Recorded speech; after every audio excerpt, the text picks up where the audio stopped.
जय हिंद, वंदे मातरम साथियों। Bihar police constable की नई भर्ती के लिए जीके जीएस सीरीज का आज प्रैक्टिस सेट नंबर 19 को कवर करेंगे। तो जल्दी से आप सभी लाइव में जुड़ जाइए। सभी को गुड इवनिंग, गुड इवनिंग। तो चलिए, फर्स्ट क्वेश्चन आपके सामने है। लेजर निम्न में से किस सिद्धांत पर कार्य करती है? बहुत ही बेहतरीन प्रश्न है। चलिए आप सभी आंसर कीजिए। लेजर निम्न में से किस सिद्धांत पर कार्य करती है? और देखिए दोस्तों, प्रत्येक स्टूडेंट को आंसर करना है, तभी आपका प्रॉपर तरीके से रिवीजन भी होगा। तो यहाँ पे पहले प्रश्न का सही आंसर है बी ऑप्शन, विकिरण का उद्दीपक उत्सर्जन के सिद्धांत पर कार्य करता है लेजर। आगे देखिए, दूसरा प्रश्न है, केंद्र की मंत्री परिषद को किसका विश्वास खोने पर त्यागपत्र देना होता है? बिल्कुल आपको सोच समझकर आंसर करना है। केंद्र की मंत्री परिषद को किसका विश्वास खोने पर त्यागपत्र देना पड़ता है? तो यहाँ पे दूसरे प्रश्न का सही जवाब है बी ऑप्शन, लोकसभा। याद रखिएगा, बी ऑप्शन जो भी बच्चे दिए हैं बिल्कुल सही जवाब है। और मंत्री परिषद ये सामूहिक रूप से किसके प्रति उत्तरदायी है? तो याद रखिएगा, लोकसभा के प्रति उत्तरदायी है। अब देखिए, लोकसभा से संबंधित आपको कुछ प्रश्न बताते हैं, ध्यान से सुनिए। तो आपसे पूछा जा सकता है कि प्रथम लोकसभा का गठन कब हुआ था? तो याद कर लीजिए 6 मई 1952। 6 मई 1952 को प्रथम लोकसभा का गठन हुआ था। और प्रथम लोकसभा के अध्यक्ष कौन बने थे? तो श्री जीवी मावलंकर। इन सभी प्रश्नों को ध्यान रखना है। आगे देखिए, तीसरा प्रश्न है, निम्न में से कौन पार्थिव ग्रह यानी कि कठोर सतह वाला ग्रह नहीं है? सभी ऑप्शन को ध्यानपूर्वक पढ़िए। और देखिए दोस्तों, आप सभी डेली क्लास को अटेंड कीजिए। अभी इस समय इस चैनल पर बिहार पुलिस कांस्टेबल के लिए 2 क्लास चल रहे हैं, एक रात 8 बजे और दूसरी क्लास है रात 8:30 बजे। और अगर आप लोग करंट अफेयर्स या फिर टॉपिक वाइज जीके जीएस की क्लास करना चाहते हैं तो आप लोग डेली शाम 7:30 बजे की क्लास को देख सकते हैं। और ये क्लास आपको मेरे दूसरे चैनल पर मिलेगा। उस चैनल का नाम है दिवाकर स्टडी IQ, आप लोग सर्च कर सकते हैं। तो यहाँ पे तीसरे प्रश्न का सही जवाब क्या होगा? ऑप्शन डी, बृहस्पति जो है ये पार्थिव ग्रह नहीं है। एक पूछा जाता है कि सौर मंडल में किस ग्रह को लेटा हुआ ग्रह कहते हैं? तो यूरेनस। यूरेनस को लेटा हुआ ग्रह कहा जाता है। बुध ग्रह ये सौर मंडल का सबसे छोटा ग्रह है और सूर्य से सबसे नजदीक वाला ग्रह है। मंगल ग्रह को लाल ग्रह कहा जाता है। सौर मंडल का सबसे चमकीला ग्रह पूछे तो शुक्र ग्रह है। अखिल भारतीय प्राथमिक शिक्षा परिषद की स्थापना कब हुई थी? चलिए आप सभी चौथे प्रश्न के लिए आंसर बताएंगे। और देखिए, जितने भी आपको एक्स्ट्रा फैक्ट बताते हैं आप लोग कोशिश कीजिए कॉपी में लिखने का, जिससे आपका नोट्स तैयार होगा और वो नोट्स एग्जाम के लिए काफ़ी ज़्यादा इम्पोर्टेंट भी होगा। तो यहाँ पे चौथे प्रश्न का आंसर क्या होगा? अखिल भारतीय प्राथमिक शिक्षा परिषद की स्थापना कब होती है? तो इसका सही जवाब है 1957 में। अब देखिए, यहाँ पे है शिक्षा। तो आपसे पूछा जा सकता है कि शिक्षा किस सूची का विषय है? तो नोट कीजिए, ये समवर्ती सूची का विषय है शिक्षा। और एक प्रश्न बनता है कि नई शिक्षा नीति कब लागू हुई थी? तो इसे भी नोट कीजिए, 1986 में नई शिक्षा नीति लागू की गई थी। आगे देखिए, राष्ट्रीय ध्वज फहराने वाला पहला भारतीय कौन था या फिर थी? चलिए 5 के लिए आंसर बताइए। और जितने भी प्रश्न आपके सही हो रहे हैं आप लोग कॉपी में लिखते जाइए। फिर सेशन के लास्ट में आपको कमेंट करके अपना अपना स्कोर सभी को बताना है। तो यहाँ पे 5वें प्रश्न का आंसर क्या होगा? मैडम भिकाजी कामा।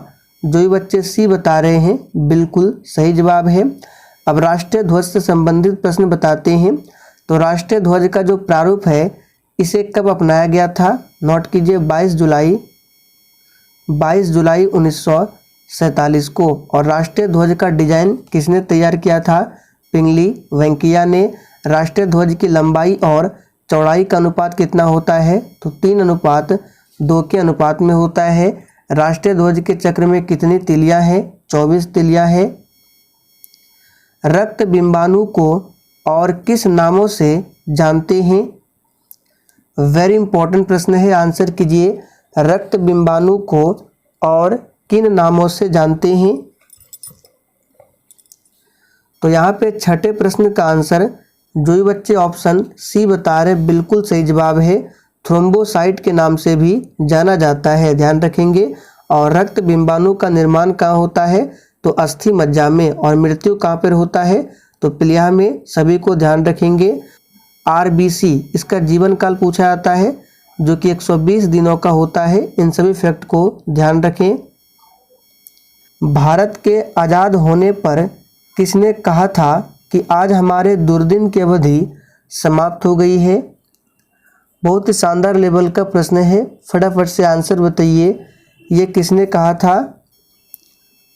तो यहाँ पे जो ये बच्चे बी बता रहे हैं बिल्कुल सही जवाब है, पंडित जवाहरलाल नेहरू ने कहा था। दुनिया के मजदूरों एक हो, ये किसने कहा था? तो काफ़ी ज़्यादा इम्पोर्टेंट है, पूछा भी गया है, इसको नोट कीजिए। कार्ल मार्क्स ने कहा था दुनिया के मजदूरों एक हो। और देखिए पूछा जाता है समानता, स्वतंत्रता और बंधुत्व का नारा ये किस राजक्रांति की देन है? तो याद रखिएगा फ्रांस की राजक्रांति की देन है। दूसरा प्रश्न है मैं ही राज्य हूँ और मेरे शब्द ही कानून है, ये किसने कहा था? तो लुई 14वां ने। सभी को ध्यान रखेंगे। और भारत भारतीयों के लिए है, ये नारा किसने दिया था? तो दयानंद सरस्वती ने। सभी को नोट कर लीजिए। जापान देश की राष्ट्रीय पशु क्या है? भारत का पूछे तो आप सभी जानते हैं बाघ है। ऑस्ट्रेलिया का क्या है? तो कंगारू है। तो यहाँ पे जापान देश का बताना है तो क्या हो जाएगा? तो यहाँ पे 8वें प्रश्न का सही जवाब है आइबिस। ये जापान देश के राष्ट्रीय पशु का नाम है। सूर्य के प्रभाव से चिकित्सा करने की प्रक्रिया को क्या कहते हैं?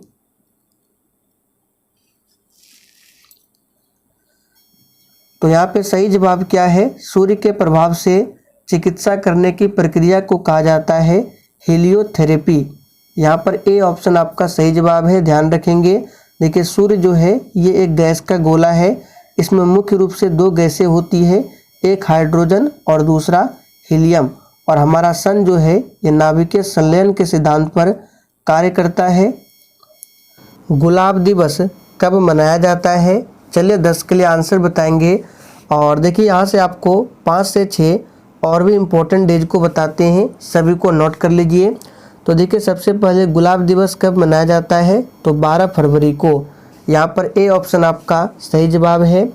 15 जनवरी को क्या मनाया जाता है? नोट कीजिए थल सेना दिवस 15 जनवरी को। हिंदी दिवस पूछा जाता है 14 सितंबर को। 14 सितंबर को हिंदी दिवस मनाया जाता है। विश्व मधुमेह दिवस 14 नवंबर को। विश्व एड्स दिवस 1 दिसंबर को। राष्ट्रीय विज्ञान दिवस आप सभी जानते हैं 28 फरवरी को।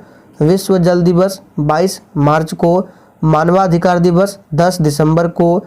विश्व पर्यावरण दिवस 5 जून को। सभी को याद रखेंगे।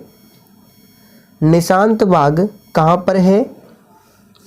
और देखिए अगर आप लोग लिखना नहीं चाहते हैं तो जो एक्स्ट्रा फैक्ट बताते हैं उसको ध्यानपूर्वक सुनिए और डेली सुनना है, जिससे आपका प्रॉपर तरीके से रिवीजन भी होते रहेगा।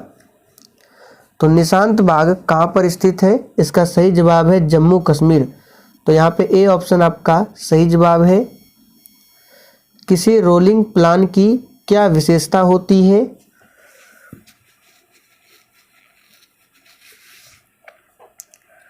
तो देखिए किसी रोलिंग प्लान की विशेषता क्या होती है? लोचनशीलता। यहाँ पे सी ऑप्शन आपका सही जवाब है, इसको डायरेक्ट याद रखिए। किसी रोलिंग प्लान की विशेषता क्या होती है? तो लोचनशीलता। एक अवतल लेंस का बिंब का प्रतिबिंब बनाती है जो होता है, यानी एक अवतल लेंस में जो वस्तु का प्रतिबिंब बनता है वो कैसा होता है? सभी ऑप्शन को ध्यानपूर्वक पढ़िए। तो वो होता है आभासी, सबसे पहले ध्यान रखना है। और आभासी होगा तो वो सीधा होगा और हरासित। तो देखिए किस ऑप्शन में दिया हुआ है? आभासी, सीधा और हरासित। यहाँ पे डी ऑप्शन आपका सही जवाब है। एक पूछा जाता है यहाँ पे सोलर कुकर, नोट कीजिए, अभी हमको याद आया। तो सोलर कुकर में किस दर्पण का उपयोग होता है? तो याद रखिएगा अवतल दर्पण का। और नेत्र लेंस में किस प्रकार का लेंस होता है? उत्तल लेंस होता है। भारतीय थल सेना का सबसे पुराना रेजिमेंट कौन है? चलिए आंसर कीजिए। और अभी हमने आपको बताया थल सेना दिवस 15 जनवरी को। तो भारतीय थल सेना का सबसे पुराना रेजिमेंट है बॉम्बे सैपर्स, बॉम्बे सैपर्स, यहाँ पे सी ऑप्शन में दिया हुआ है। आगे देखिए, ज्वालामुखी पर्वत माउंट सेंट हेलेंस कहाँ पर स्थित है? चलिए आंसर कीजिए। ये ज्वालामुखी पर्वत है माउंट सेंट हेलेंस, ये कहाँ पर स्थित है? तो याद रखिएगा ये संयुक्त राज्य अमेरिका में स्थित है। यहाँ पे डी ऑप्शन आपका सही आंसर है। आगे देखिए, आर्थिक योजना का अभिप्राय क्या है?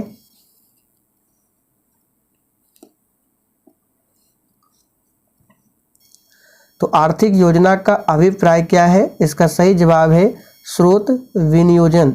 यहाँ पे ए ऑप्शन आपका सही जवाब है। और पूछा जाता है कि आर्थिक नियोजन समिति कब गठन कब हुआ था?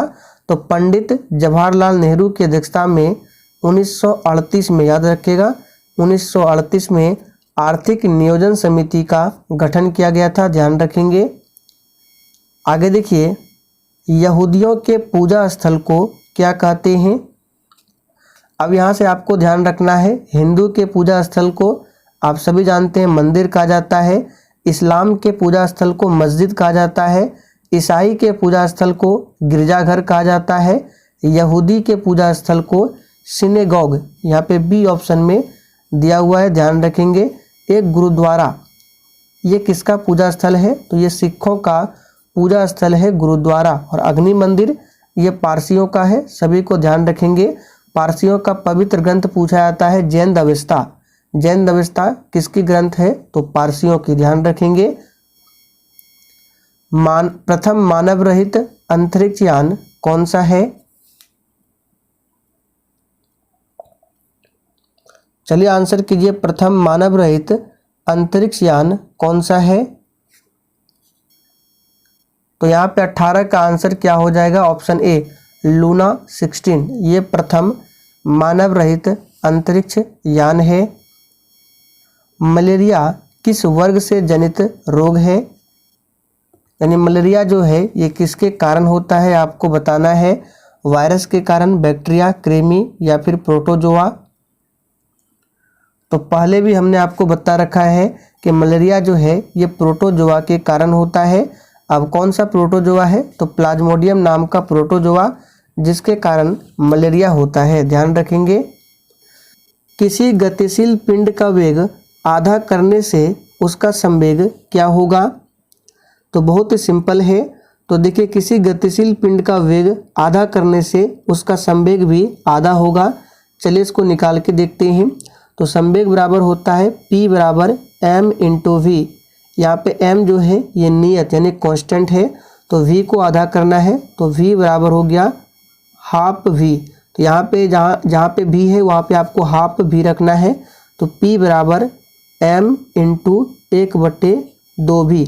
अब इसको और इसको तुलना करेंगे, तो तुलना करेंगे तो m से m खत्म, v से v कैंसिल, तो क्या बचा? देखिए 1/2। तो यानी कि अगर हम वेग को आधा करते हैं तो संवेग भी क्या होता है? आधा। तो सही जवाब है सी ऑप्शन। हाइड्रोजन और कार्बन मोनोऑक्साइड का मिश्रण क्या कहलाता है? चलिए किसके लिए आंसर बताएंगे। और यहाँ से आपको ध्यान रखना है, अगर वेग को दोगुना करेंगे तो संवेग भी दोगुना होगा, वेग 3 गुना करेंगे तो संवेग भी 3 गुना होगा। यानी कि जिस दर से वेग बढ़ेगा उसी दर से संवेग भी बढ़ेगा, आपको ये नोट कर लेना है। तो हाइड्रोजन और कार्बन मोनोऑक्साइड का मिश्रण क्या कहलाता है? इसका सही जवाब है जल गैस। यहाँ पे ए ऑप्शन जो भी बच्चे दिए हैं बिल्कुल सही जवाब है। एक पूछा जाता है प्रोड्यूसर गैस, तो नाइट्रोजन और कार्बन मोनोऑक्साइड के मिश्रण को कहा जाता है प्रोड्यूसर गैस। ओलिव की शाखा किसका प्रतीक है? ओलिव की शाखा जो है ये प्रतीक है किसका? तो याद रखिएगा ये शांति का प्रतीक है, जो कि यहाँ पे दिया है ऑप्शन सी में। ओलिव की शाखा शांति का प्रतीक है। परिवार नियोजन का क्या प्रतीक है? तो इसका है लाल त्रिकोण। लाल त्रिकोण जो है ये परिवार नियोजन का प्रतीक है। झुका हुआ झंडा पूछा जाता है किसका प्रतीक है? तो झुका हुआ झंडा राष्ट्रीय शोक का प्रतीक है। उल्टा झंडा पूछे तो संकट का प्रतीक है। आगे देखिए, घरेलू विद्युत आवेश में आवृत्ति होती है। सबसे आसान प्रश्न है, आंसर बताइए फटाफट से। तो यहाँ पे सही जवाब क्या है? Option C 50 hertz. आगे देखिए, किसी सेल का विद्युत वाहक बल मापा जाता है। चलिए आंसर बताइए, किसी सेल का विद्युत वाहक बल किसके द्वारा मापा जाता है? तो यहाँ पे सही जवाब है बी ऑप्शन, विभव मापी के द्वारा। बी ऑप्शन जो ही बच्चे दिए हैं बिल्कुल सही जवाब है, विभव मापी के द्वारा। गल्फ स्ट्रीम गर्म पानी की एक समुद्री धारा है जो निकलती है।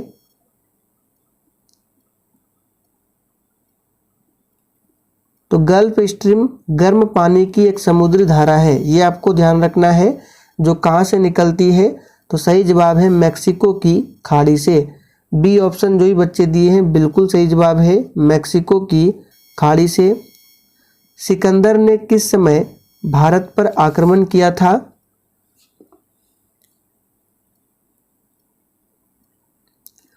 तो यहाँ पे 26 का आंसर है, 326 ईसा पूर्व में, ध्यान रखेंगे। और सिकंदर की मृत्यु कब हुई थी पूछा जाता है? तो सिकंदर की मृत्यु होती है 323, याद रखिएगा 323 ईसा पूर्व में। कहाँ पर? तो बेबीलोन में। आगे देखिए, चोलकालीन स्वायत्त शासन प्रणाली की जानकारी का मुख्य स्रोत क्या था? तो 27 का आंसर क्या हो जाएगा? चोलकालीन स्वायत्त शासन प्रणाली की जानकारी का मुख्य स्रोत क्या था? तो उत्तर मेरुर अभिलेख। यहाँ पे बी ऑप्शन जो ही बच्चे बता रहे हैं बिल्कुल सही जवाब है। और देखिए, जिसने अभी तक सेशन को लाइक नहीं किया है फटाफट से आप सभी सेशन को लाइक करें। निम्न में कौन दमन और दीव के मध्य स्थित है? तो दमन और दीव के मध्य क्या स्थित है?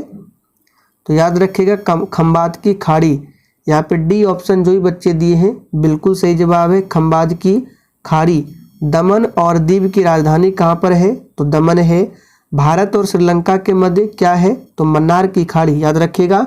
और भारत और श्रीलंका के बीच पूछे कौन सी जल संधि है? तो पाक जल संधि। और खाड़ी पूछे तो मन्नार की खाड़ी। 10 डिग्री चैनल पूछा जाता है किसके बीच में है? तो अंडमान और निकोबार के बीच में है। 8 डिग्री चैनल किसके बीच में है? तो मालदीव और मिनिकॉय के बीच में है।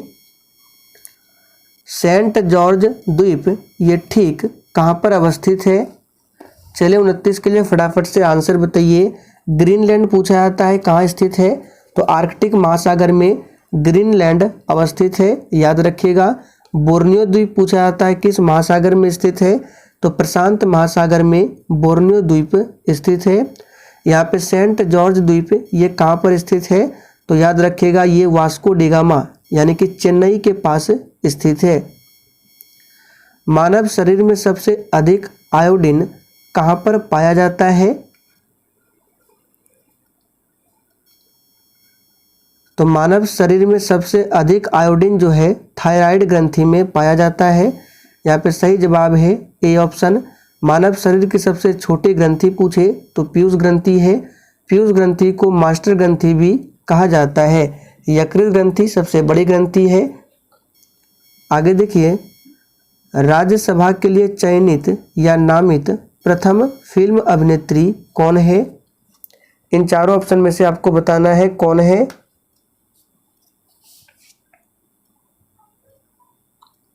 तो सही जवाब क्या है? ऑप्शन याद रखिएगा 31 का हो जाएगा बी, नरगिस दत्त।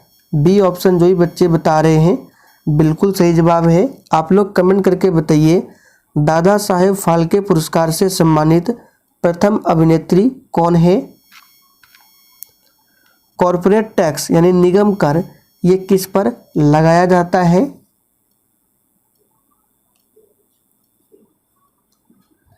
तो कॉरपोरेट टैक्स, इसको निगम कर भी कहा जाता है, ये कंपनियों के आमदनी पर लगाया जाता है। तो यहाँ पे 32 का आंसर क्या हो जाएगा? सी ऑप्शन, कंपनियों के आमदनी पर, और यह केंद्र सरकार द्वारा वसूला जाने वाला प्रत्यक्ष कर है। तो याद रखिएगा, निगम कर ये किस प्रकार का टैक्स है? तो ये डायरेक्ट यानी प्रत्यक्ष कर है।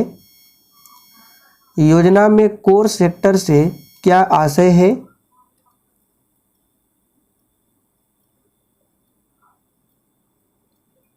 तो 33 का आंसर क्या होगा?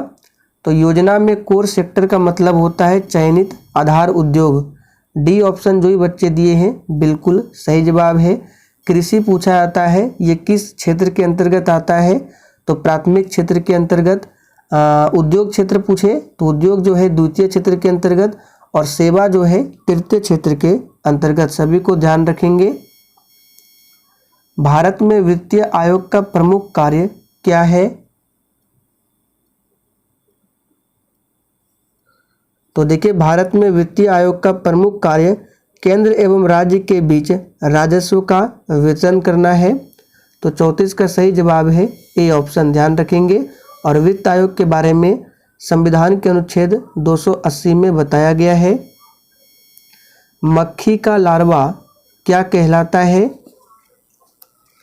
चलिए 35 के लिए आंसर कीजिए फटाफट से, और इसका पीडीएफ आपको टेलीग्राम पर मिल जाएगा। तो मक्खी का लार्वा क्या कहलाता है? मैगेट। सी ऑप्शन आपका सही जवाब है। टेडपोल ये किसका लार्वा है? तो मेढक। मेढक के लार्वा को टेडपोल कहा जाता है। एक पूछा जाता है कैटरपिलर। कैटरपिलर ये किसका लार्वा है? तो ये तितली का लार्वा है, कैटरपिलर। राज्य की कार्यपालिका शक्ति किसमें निहित होती है? तो देखिए, अनुच्छेद 153 के अनुसार राज्य की जो कार्यपालिका शक्ति होती है वह राज्यपाल में निहित होती है। यहाँ पे डी ऑप्शन आपका सही जवाब है। और राज्य की वास्तविक कार्यपालिका शक्ति पूछे तो मुख्यमंत्री में निहित होती है। दोनों अलग है। राज्य की कार्यपालिका शक्ति सिर्फ पूछे तो राज्यपाल में, और वास्तविक कार्यपालिका शक्ति पूछे तो याद रखिएगा मुख्यमंत्री में। दोनों अलग है। राज्यपाल की नियुक्ति कौन करते हैं? तो भारत के राष्ट्रपति करते हैं। ब्लू चिप कंपनी किसे कहते हैं? तो देखिए, जिसकी वित्तीय स्थिति अत्यंत सुदृढ़ हो उसे ही ब्लू चिप कंपनी कहा जाता है। तो यहाँ पे 37 का आंसर क्या हो जाएगा? Option A. आगे देखिए, निम्न में से कौन रात्रि के प्रथम पहर में गाया जाने वाला राग है? तो इसको भी डायरेक्ट याद कर लीजिए, यह है राग भूपाली। डी ऑप्शन आपका सही जवाब है। एक पूछा जाता है राग भैरवी जो कि प्रातः काल में गाया जाता है। यहाँ बी ऑप्शन में दिया हुआ है राग भैरव। ओलंपिक खेलों में महिला की भागीदारी कब से शुरू हुई? तो यहाँ पे 39 का आंसर क्या होगा? चलिए बता देते हैं। तो यहाँ पे सही जवाब है सन 1900।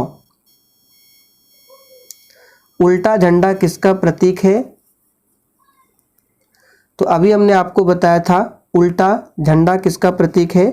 तो ये संकट का प्रतीक है उल्टा झंडा। यहाँ पे ए ऑप्शन जो ही बच्चे दिए हैं बिल्कुल सही जवाब है। 40 का क्या हो जाएगा? ए। आगे देखिए, पृथ्वीराज रासो के लेखक कौन है? बहुत ही सिंपल प्रश्न है, आंसर बताइए। तो पृथ्वीराज रासो के लेखक यहाँ पे जो ही बच्चे बी बता रहे हैं बिल्कुल सही जवाब है, चंद्रवरदाई है। जल कितने केल्विन पर जमता है? और देखिए, इस प्रैक्टिस सेट में आपके जितने भी प्रश्न सही हुए हैं आप लोग कमेंट करके ज़रूर बताइए। तो जल जो है ये कितने केल्विन पर जमता है? तो 273 केल्विन।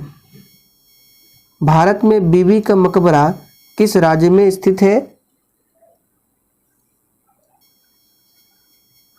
तो बहुत ही सिंपल प्रश्न है, ये स्थित है महाराष्ट्र राज्य में। मालप्रभा परियोजना किस राज्य में स्थित है? ये प्रश्न बिहार पुलिस में पूछा हुआ प्रश्न है। तो मालप्रभा परियोजना जो है ये स्थित है कहाँ पर? कर्नाटक में, ध्यान रखेंगे। प्रथम परमवीर चक्र किसे प्रदान किया गया था? तो दोस्तों ध्यान दीजिए, प्रथम परमवीर चक्र जो है ये प्रदान किसे किया गया था? तो सही जवाब है इसका option C, major Somnath Sharma को। मजलिस किस देश की संसद का नाम है? और देखिए दोस्तों, अभी तक आप लोगों ने सेशन को लाइक नहीं किया है, तो अगर देखिए सेशन थोड़ा भी पसंद आता है तो प्लीज़ आप सभी सेशन को दिल से एक बार ज़रूर लाइक कर दें। तो मजलिस जो है ये किस देश की संसद का नाम है? तो यहाँ पे सही जवाब है मालदीव। देखिए यहाँ पे दिया हुआ है मालदीव एवं ईरान देश की संसद का नाम है मजलिस। निम्नलिखित में से कौन से बराबर वर्षा वाले स्थानों को जोड़ने वाली रेखाएं हैं? तो बहुत ही सिंपल है, इस प्रश्न को हमने आपको पहले भी बहुत बार बताया है। सही जवाब है आइसोहाइट। भारत में चंदन की लकड़ी के लिए कौन से वन, यानी कि चंदन की लकड़ी के वन सर्वाधिक कहाँ पाए जाते हैं? तो ये पाए जाते हैं कहाँ पर? तो 48 का आंसर हो जाएगा ऑप्शन सी, नीलगिरी की पहाड़ियों में। और राज्य पूछे कि सबसे अधिक चंदन की लकड़ी कहाँ पाई जाती हैं? तो कर्नाटक, ध्यान रखेंगे। यहाँ पे पहाड़ी पूछा जा रहा है तो नीलगिरी की पहाड़ी। नीलगिरी पहाड़ी की सबसे ऊंची चोटी का नाम दोदा बेटा है। भारत की तट रेखा की कुल लंबाई लगभग कितनी है? चलिए आंसर बताइए फटाफट से। तो कुल लंबाई पूछा जा रहा है, इसका सही जवाब है 7516। और सिर्फ पूछे भारत की मुख्य भूमि, यानी ये नीचे वाला सिर्फ जो जितने भाग पानी से टच कर रहे हैं, तो ये है 6100 किलोमीटर। और कुल पूछे यानी कि अंडमान निकोबार लक्षद्वीप सभी को मिलाकर 7516 है। आगे देखिए, भारत में किससे न्यायिक समीक्षा का अधिकार प्राप्त है?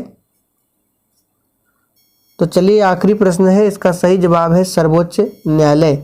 डी ऑप्शन जो ही बच्चे दिए हैं सही आंसर है। तो चलिए दोस्तों, आज के लिए इतना ही। तब तक के लिए जय हिंद।